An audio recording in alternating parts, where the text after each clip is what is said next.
에베소서는 바울이 쓴 서신, 바울이 쓴 편지 중에 하나입니다. 에베소서에서 가장 중요한 것은 에베소서는 교회론을 말씀하고 있다는 것입니다.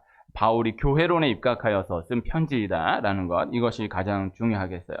그래서 에베소서의 모든 말씀들은 어떤 구절을 떼어서 대한다 해도 이 말씀이 교회론에 근거하여 말씀된 말씀이다라는 것을 기억해야 그 말씀의 본 의미를 놓치지 않게 돼요. 오늘 말씀 에베소서 5장 31절에서 33절, 에베소서 5장 22절에서 33절까지가 아내와 남편에 대한 말씀이에요. 그러나 아내와 남편 자체를 말씀하는 말씀이기도 하지만은 그에 앞서서 아내와 남편을 통해서 교회를 말씀하기 위한 말씀이다. 그리스도와 교회를 말씀하기 위한 말씀이다라는 것을 기억해야 하는 것입니다. 신랑 되신 예수 그리스도 그리고 신부된 교회를 말씀하는 말씀이다라는 것을 전제하고 있는 거예요. 에베소서에는 이제 크게 세 가지의 교회론이 등장하는데요.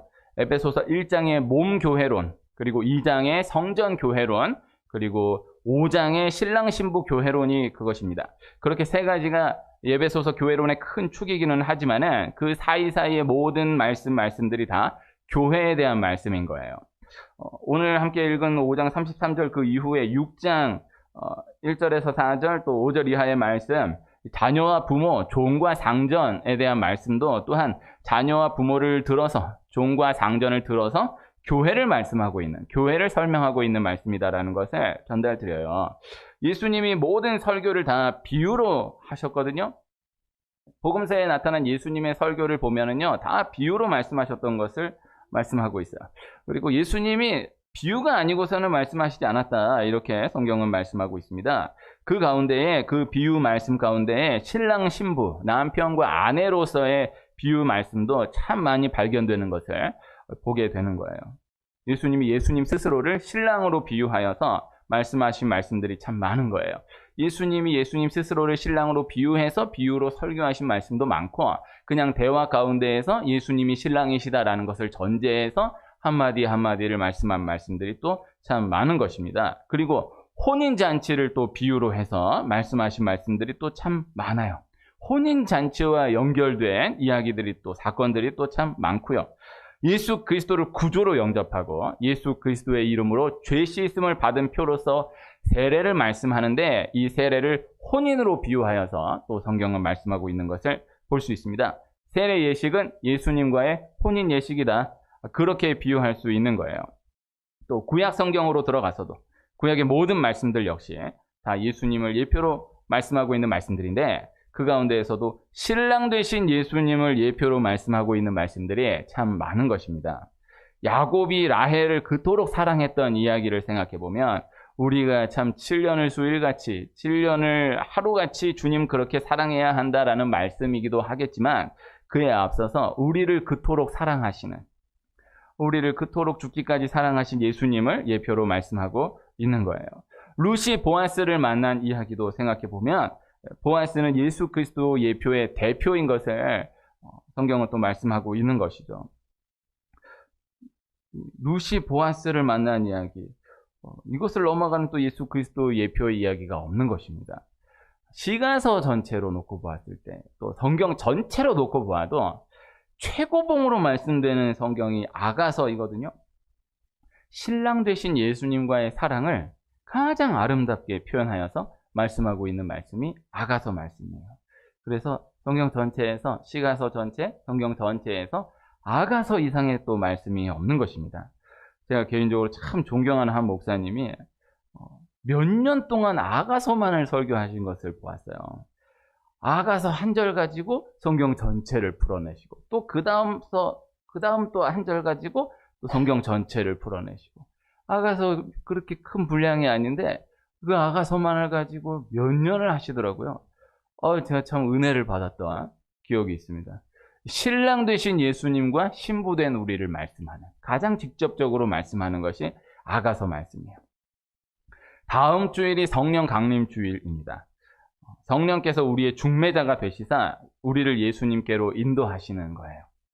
이삭과 리브가의 결혼 이야기를 보면요, 아브라함의 종 엘리에셀, 이 엘리에셀은 성령을 예표하여서 말씀하고 있는 사람이거든요. 엘리에셀을 통해서 이삭과 리브가가 결혼하게 돼요. 만나게 돼요.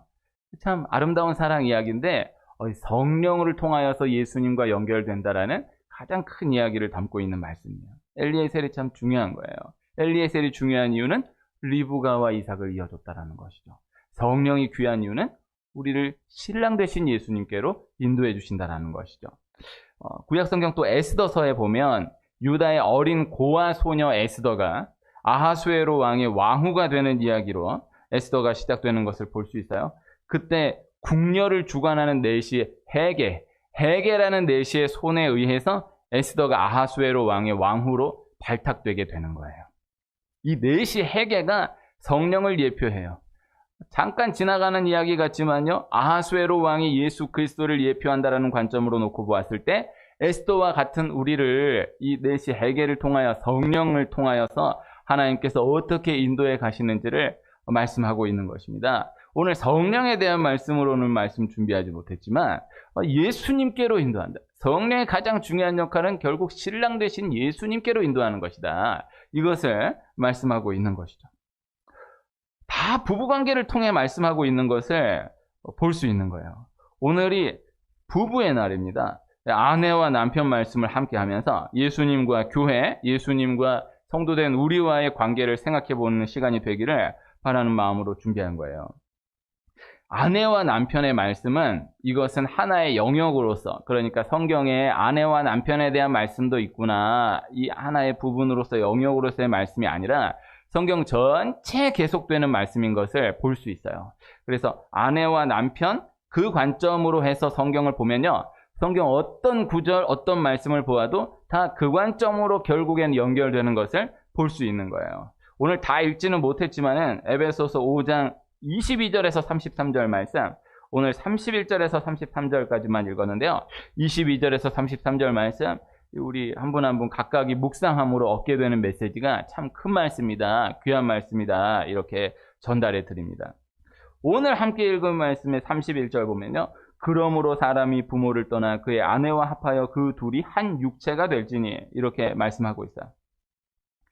둘이 하나가 된다라는 것을 말씀하고 있어요. 이것이 참 큰 신비예요. 그래서 이 비밀이 크도다, 이렇게 말씀하고 있잖아요. 5월은 가정의 달, 그리고 21일은 부부의 날. 5월 21일이 부부의 날인 이유는 21일 해서 둘이 하나, 그래가지고 부부의 날이에요. 부부의 날이 이 시작된 지 얼마 되지 않았어요. 그런데 세계에 이 부부의 날이 꽤 이제 비중이 있게 됐어요. 그런데 이 부부의 날이 기독교에서, 우리나라에서 한 목사님 부부를 통해서 시작이 되었어요. 이 참 귀한 거예요. 네. 이 부부의 날. 오늘 말씀을 준비하면서 제가 오늘 말씀을 오늘 말씀대로 이렇게 꼭 이날 나누었으면 좋겠다라는 말씀을 준비하고 있었던 게 있었는데, 월 21일을 지나면서 부부의 날이 주일인 날이 또 언제 오겠냐, 그리고 다음 주일이 또 성령 강림 주일인데, 성령 강림 주일은 부활절하고 더불어서 날짜가 왔다 갔다 해요. 하나님의 섭리가 있지 않겠느냐. 그리고 오늘만 이제 이 예배실에서 같이 식사하면 잔치잖아요. 같이 밥 먹는. 잔치는 다 혼인. 그래서 성경에서는 잔치다 그러면 혼인이다, 이렇게 연결해서 동의어로 설명하고 있는 것을 또 볼 수 있어요. 오늘 참 귀한 날이다. 그래서 이 말씀을 나누려고 했던 것입니다. 그래서 귀한 거예요. 한 목사님 부부를 통해서 부부의 날이 시작되어서 그 얼마 되지 않은 시간 동안 이만큼 자리를 잡았다라는 것이 참 귀해요. 핵심은 둘이 하나가 된다라는 거예요. 이것이 핵심이에요. 하나이다라는 것이 핵심이에요. 오늘 말씀이에요. 창세기 2장에 아담과 하와가 처음 만나게 되는 이야기를 생각해 보면요, 하나님이 1장에 사람을 남자와 여자로 창조하셨다라는 것을 말씀한 가운데에 그것을 다시 조명하여서 2장에서 어떻게 남자와 여자로 창조되었는가를 말씀하고 있는 것을 볼 수 있거든요. 그때 사람이 혼자 사는 것이 좋지 아니하여 그를 위하여 돕는 배필을 지으리라, 이렇게 하나님이 말씀하세요. 그리고 각종 들짐승과 공중의 각종 새에게 이름을 짓도록 하신 말씀을 지나서 갈빗대로 하와를 만드사 함께하게 하신 거예요. 그래서 사람이 혼자 사는 것이 좋지 않다. 그를 위해 돕는 배필을 지으리라. 그렇게 말씀하시고 나서 바로 돕는 배필을 지은 하와를 만드신 이야기가 바로 나오는 게 아니라 그 사이에 아담에게 각종 들짐승과 공중의 각종 새에게 이름을 짓도록 하신 말씀이 나와요. 그래서 그 말씀도 참 큰 역할이 있거든요. 오늘 여기만 이렇게 세부적으로 이렇게 다루기는 어려울 것 같은데, 아담이 이 들짐승과 새들의 이름을 지으면서 깨닫게 되는 거예요. 두 가지를 깨닫는 거죠. 아, 이름을 짓는 것이 쉽지 않구나. 나와 함께 일할 수 있는 누군가가 있으면 좋겠다. 또 하나는 이름을 짓다 보니 다 둘인데 자기만 하나인 거예요. 다 짝을 지고 있는데 자기만 혼자인 거예요. 하나님이 그렇게 깨닫게 하시는 거예요. 그렇게 알게 하시고, 그리고 하나님이 아담의 갈빗대로 하와를 만드셔서 함께 하게 하신 거예요. 그 말씀을 보면요, 하나님이 내가 그를 위하여 돕는 배필을 지으리라 하신 말씀 이후에 처음으로 아담이라는 이름이 등장하고 있는 것을 볼 수 있어요. 그때까지는 아담을 아담이라고 말씀하지 않고 사람으로 말씀해요. 아까 나눈 대로 사람이 혼자 사는 것이 좋지 아니하여 그를 위하여 돕는 배필을 지으리라. 그러니까 아담이 혼자 있는 것이 좋지 않아서 아담을 위해서 돕는 배필을 지으리라라고 말씀하신 것이 아니라 사람이 혼자 사는 것이 좋지 아니하여 그를 위하여 돕는 배필을 지으리라. 그러니까 그냥 사람으로 말씀하는 거예요. 성을 두어서 말씀하는 것이 아닌 거예요.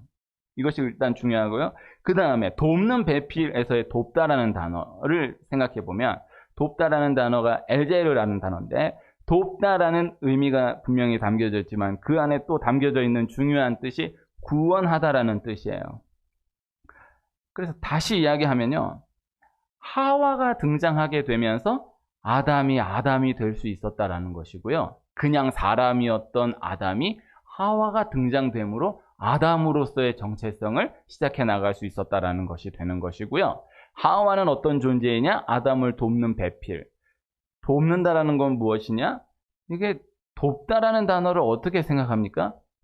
돕다라고 하면은 돕는 그 사람이 더 셉니까? 도움을 받는 그 사람이 더 셉니까? 돕는 그 사람이 더 중요합니까? 도움을 받는 그 사람이 더 중요합니까? 굳이 그렇게 따진다라고 하면요, 돕는 그 사람이 더 중요하고 돕는 그 사람이 더 세요. 그래서 돕는 배필이라는 것이 아주 큰 의미를 담고 있어요. 하나님이 우리를 도우신다고 하지 우리가 하나님을 돕는다라는 표현을 쓰지 않아요. 그래서 돕는 배필이라고 하는 것을 굳이 그렇게 좀 유치하지만은 생각을 해보면은 여자가 더 센 거예요. 이 초점이 여기에 가 있는 거예요. 그 돕는 배필이라는 뜻이요. 그리고 아까 나눈 대로 그 돕다 에제르라는 단어에 담겨져 있는 중요한 뜻이 구원하다라는 뜻. 그래서 구원해내는 역할을 감당하게 하셨다. 하나님이 하와를 통해서 아담을 구원해내는 역할을 감당하게 하셨다. 여성을 통해서 남자를 구원해내는 역할을 감당하게 하셨다. 아내를 통해서 남편을 구원해내는 역할을 감당하게 하셨다. 이렇게 생각해 볼 수가 있을 것입니다.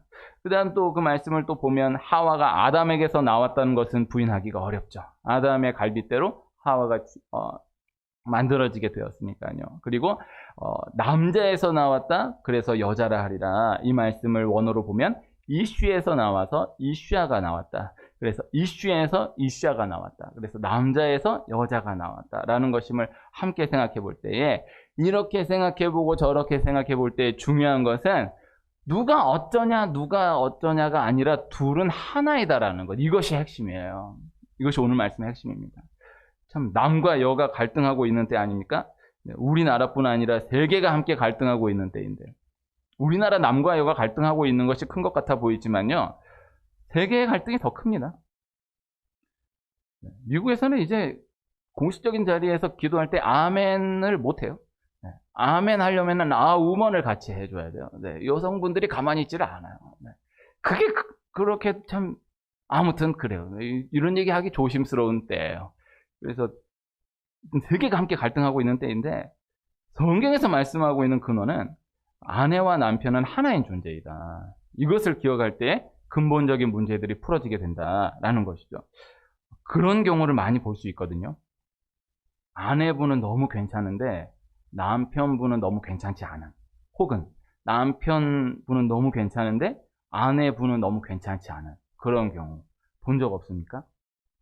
남편분이 자기 아내 때문에 너무 힘들어하고 너무 힘든 이야기를 하고, 또 아내분이 자기 남편 때문에 너무 힘들어하고 너무 힘든 이야기를 하고 이런 경우가 너무너무 많죠. 보면요, 이야기를 들으면 참 그렇네, 참 힘드시겠다, 그런 생각을 하게 되는 경우가 많을 수 있거든요. 그러나 말씀에 근거하여서 또 저 개인 나름의 경험으로도 근거하여 나눈다라고 하면요, 긍정적으로든 부정적으로는 똑같아요. 이거 기억해 두시는 것이 좋아요. 이것이 받아들여지는 은혜가 있길 축복해요. 그래서 이분의 배우자분은 너무 부정적으로 보이는데 이분은 너무 괜찮아, 이런 경우는 진짜 이분은 너무 괜찮은데 이분은 너무 부정적으로 보여요? 그러면 이분도 안 그럴 수 있어요. 네. 그 반대로 이분은 또 너무 괜찮은데 이분은 너무 아니다? 그것도 그렇지 않아요. 그 배우자분도 너무 아닌데 모르고 있든지, 아니면 반대로 이분도 사실 너무 괜찮은 분인데 모르고 있든지. 뭔 얘기인지가 이해되시고 받아들여지십니까? 이거 받아들여지는 은혜가 있기를 축복합니다. 부부는 다 같다라는 거예요. 오늘 말씀의 핵심이에요. 그러니까 그렇게 살면 안 돼. 나는 너무 괜찮은데 내 아내는, 나는 너무 괜찮은데 내 남편은 이상해. 그런 역사는 없어요. 그냥 다 똑같다고 생각하면 돼. 이게 받아들여져야 돼. 그래서 제가 개척하고 10년 동안 제일 많이 한 일은 그 배우자 흉 얘기 듣는 거였어요. 거기서 진짜 잘못 건들면 모든 덤탱이가 나한테 와요. 거기서 그거 참 쉽지 않아요. 막 욕을 하는데 거기서 뭐 이렇게 아유 그래도 그런 거 아닐 거야 하면은 막 목사님 몰리시세요 그래요. 막 그럼 그렇다고 거기서 아유 그러네요 너무 하셨네 그러면 거기서 또 애매한 게 달라져요. 이게 이러지도 못하고 저러지도 못해. 힘들어, 진짜 힘들어. 막 욕할 때 같이 욕 안 해줬다고 혼나지, 욕할 때 같이 욕하면 더 덤탱이 맞아. 이게 쉽지 않아. 이게 아마 저 나름대로의 경험이지만 다 그러실 거예요. 분명한 건요, 긍정적으로든 부정적으로든 똑같다고요. 그러니까 그 둘 사이에서는 이 사람이 이 사람보다 괜찮아서 나름대로 힘들고 그럴 수 있어요. 그러나 이렇게 놓고 보면요 똑같아요. 그걸 볼 수 있어요. 그래서 이거를 먼저 받아들일 수 있어요. 이래놓고 이제 말씀이 그 다음 말씀으로 이어지는 거예요. 부모와 자식은 다를 수 있어요. 오히려 부모와 자식은 다를 수 있거든요. 그럴 수 있어요. 많아요. 아하스가 너무너무 악한 왕이었지만요, 그 아들 히스기야는 나라를 구원해낸 선한 왕이었어요. 또 그 히스기야의 아들 므낫세는 남유다 전체 역사를 통틀어서 가장 극악했던 왕이었던 거예요. 그 또 신기한 게 그 아들 므낫세, 그 아들 아몬도 악한데, 그런데 그 다음 아들 요시야는 또 이스라엘 전체 역사의 가장 선한 왕으로 세워지게 되는 거예요. 이걸 설명할 수 없어요. 사무엘의 아들들이, 그 귀한 선지자 사사, 마지막 사사 사무엘의 아들들이 사무엘과 전혀 다르고, 또 반대로는 우상을 섬기던, 대대로 우상을 섬기던 그 데라의 아들 아브라함이 믿음의 조상으로 세워지게 되는 거예요. 이거 대표적인 예로 잠깐 나눈 것이고, 중요한 것은 부모와 자녀는 오히려 다르게 나타날 수 있지만은 부부는 동일하다라는 것, 이것입니다. 신약 성경의 가장 아름다운 부부의 모델, 이 브리스길라와 아굴라, 그리고 함께 죽임을 당한 가장 부정적인 모델 아나니아와 삽비라, 함께 가는 것입니다. 그저 하나인 것입니다. 이것이 중요한 것입니다. 이스라엘이 남과 북으로 나뉘어진 이후에 남유다는 부족한 역사였지만은 그래도 드문드문 계속해서 회개하는 회개의 역사가 일어나는 것을 볼 수 있어요. 그러나 북이스라엘은 단 한 번도 회개를 못하는 거예요. 그런데 딱 한 번 회개할 뻔했던 때가, 한 번도 회개 못했는데 그래도 그 와중에 회개할 뻔했던 때가 딱 한 번 있는데, 그때가 가장 악한 시대 가운데서도 가장 악한 시대 아합 왕의 때였던 것입니다. 이 아합이 선지자 엘리야로 인하여서 마음이 흔들리게 되는 때가 있었던 거예요. 그러나 그 아내 이세벨이 전혀 흔들림이 없는 거예요. 이 이세벨로 인해서 북이스라엘은 결국 단 한 번을 돌이키지를 못하고, 북이스라엘 단 한 번 돌이키지 못하는 정도가 아니라 이 이세벨로 인하여서 남유다도 더 악한 악으로 빠져들게 되고, 결국에는 실제적으로 북이스라엘 남유다를 멸망시킨 주범이 이세벨이 되는 거예요. 이 아합과 이세벨 이야기가 참 중요한 이야기거든요. 열왕기 상하 전체 이야기의 압도적인 비율을 차지하고 있는 이야기가 이 아합과 이세벨 이야기예요. 이 아합과 이세벨, 오늘 나누고자 하는 것은요, 아합과 이세벨이 결국 하나이다라는 거예요. 이것을 기억해야 됩니다. 하나입니다. 이거 오늘 성경 말씀으로도 말씀이지만요, 삶의 지혜로도 한켠에 기억해 두시면 좋습니다. 하나예요. 부부는 하나다.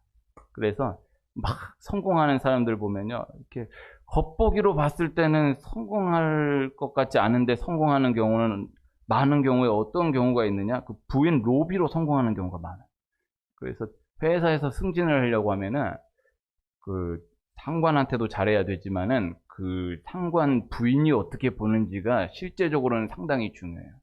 그래서 공식적으로 봤을 때는 얘가 100% 승진이다라고 봤는데 뚜껑 열어보니까 느닷없는 애가 승진됐잖아요. 다 그런 거는 아닌데 그 애를 그 상관 부인이 이뻐할 확률이 있어요. 그래서 그 실제 일을 진행하는 상관은 얘가 정말 충신이고 너무 좋아요.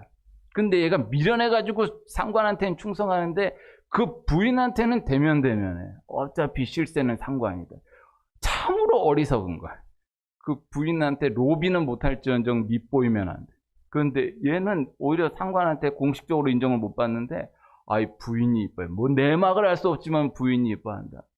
그럼 집에 가서 계속 여보 나는 그분보다 이분이 훨씬 더 좋더라. 그분보다 이분이 훨씬 더 마음에 들더라. 되게 유치한 말씀인 것 같지만요. 사람 다 똑같습니다. 계속해서 긍정적인 얘기하면은 그래도 마음 흔들리고 계속해서 부정적인 얘기하면 마음 흔들려요. 쉽지 않아요. 그래서 그걸 놓고 볼 수 있어요. 그래서 하나이다라는 거예요. 중요한 거는 하나이다라는 거예요. 이 중요한 비밀입니다. 구약 성경에 가장 강하게 다루는 병이 나병인데요. 예수님이 고치신 수많은 병자 가운데서도 구별해서 보아야 하는 환자가 나병 환자예요. 이 나병의 원리를 가장 잘 설명하는 것이 부부예요.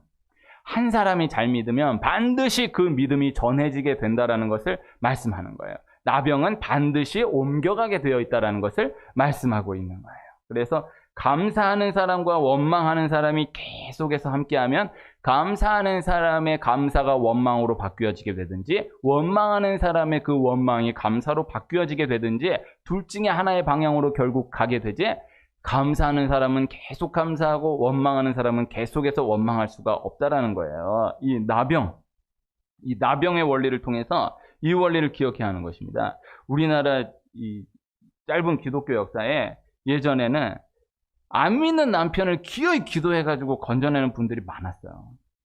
그러나 요사이는 오히려 그쪽으로 기울어져가지고 본인의 믿음까지 잃어버리게 되는 경우가 훨씬 많아요. 이 코로나 구간을 지나면서 훨씬 많아요. 그래서 좀 조심스럽지만은 예전에 막 70대, 80대 어르신들은 많아요. 근데 한 60대 정도만 돼도요, 이 근력이 없어요. 그 안 믿는 남편을 구원해낼 수 있는 근력이 없어요. 끊임없이 전혀 치우치지 않고 계속해서 기도를 지속해 갈 수 있는 영적 근력이 없어요. 그게 없는 정도가 아니라 자기가 무너져요. 못해요. 그래서 이 원리를 기억해야 돼요. 오늘 말씀, 다시 처음으로 돌아가서 오늘 말씀은 부부가 중요하다, 부부가 행복해야 한다라는 것이 핵심이 아닌 것입니다.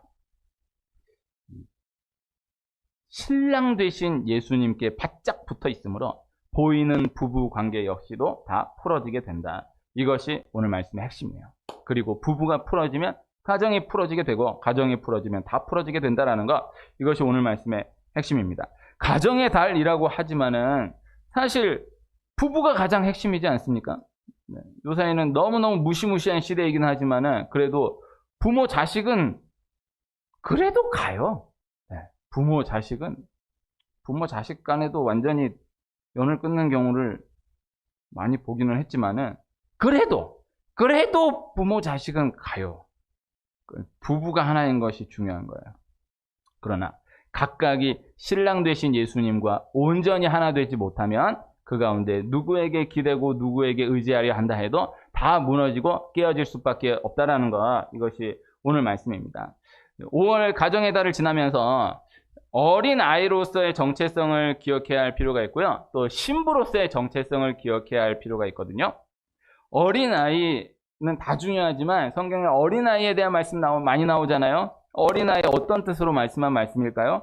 자, 많은 뜻이 담겨져 있겠지만요. 중요한 것은 어린아이는 그 어린아이는 만한 꼬마아이 그 어린아이를 얘기하는 게 아니고 막 갓난아기 어린아이를 얘기하는 거예요. 막 태어난 갓난아기. 그 관점으로 봐야 성경에서 말씀하는 그 어린아이를 통해서 주시고자 하는 말씀을 오해하지 않거든요.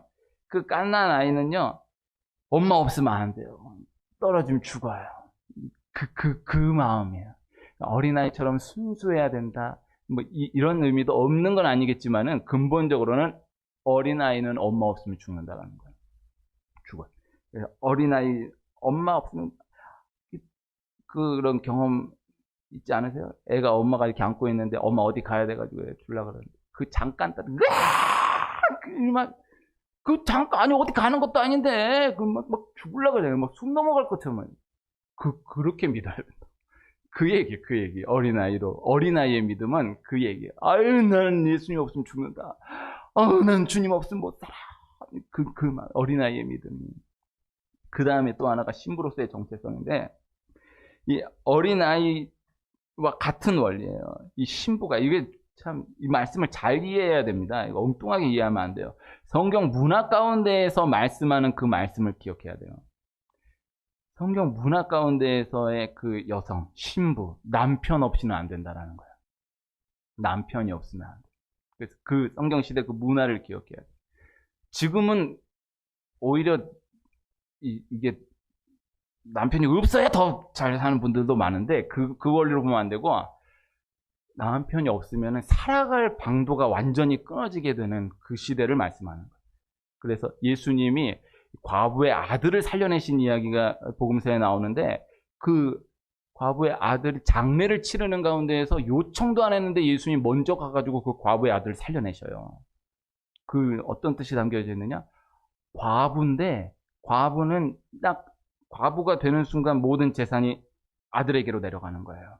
근데 그 아들이 죽었다 이거예요. 그 아들 불쌍한 게 문제가 아니고 이 여인은 살아갈 방법이 완전히 끊어지게 되는 거예요. 그 상황 가운데서 예수님이 먼저 다가가셔서 그 과부의 아들을 살려내시는 거예요. 이게 좋은 얘기는 아니고 오해될 수 있는 얘기인데 전하고자 하는 핵심을 기억해야 돼요. 남편 없으면 안 된다고. 그래서 그 시대에는 성경에 나오는 모든 이혼 말씀은 여성에게는 이혼 권리 자체가 없어요. 아예 없고 여성은 이러나 저러나 살아야 돼요. 그러니까 성경의 문화 가운데에서요. 남자에게만 이혼할 수 있느냐 없느냐 그래도 그 와중에 이혼할 때는 이혼 증서를 써주어라 이런 말씀들 나오는 것인데 그 문화 가운데서 영적으로 말씀하고자 하는 핵심 남편이 없으면 안 된다.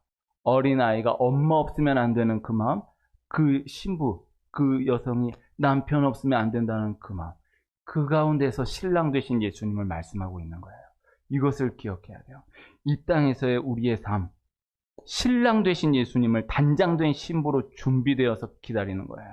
지난 주간에 교인 한 분이 저희 그렇게 얘기해 주셨어요. 목사님, 우리 이 땅 가운데에서의 삶이 우린 신부니까요. 신부로 단장해서 준비되어 살아가는 것, 정절 지키고 살아가는 것 그 하나밖에 더 있겠어요? 잠깐 스쳐가면서 말씀하시는데 참 은혜 받았어요. 그 본 정체성이 기억된 가운데에 부부, 가정을 비롯한 모든 관계가 살아나며 지켜지게 된다. 이것을 경험하는 축복이 이어지게 된다는 것, 이것이 오늘 말씀입니다. 그래서 신랑 되신 예수님이에요. 다음 주 성령 강림 주일인데 고요학은 예수님의 승천을 다루지는 못하거든요. 예수님이 승천 다루고 그냥 예수님 다시 오실 예수님이에요. 신랑 되신 예수님을 신부가 단장하여 기다리는 우리 이 땅 가운데에서의 삶의 정체성을 그렇게 지금 이 시대에 우리의 정체성을 간단하게 단순하게 진단한다면 신랑 되신 예수님을 단장된 신부로 준비하여 기다려가는 이 삶이다. 이 축복이 계속되는 한 분 한 분 가정 되시기를 축복합니다.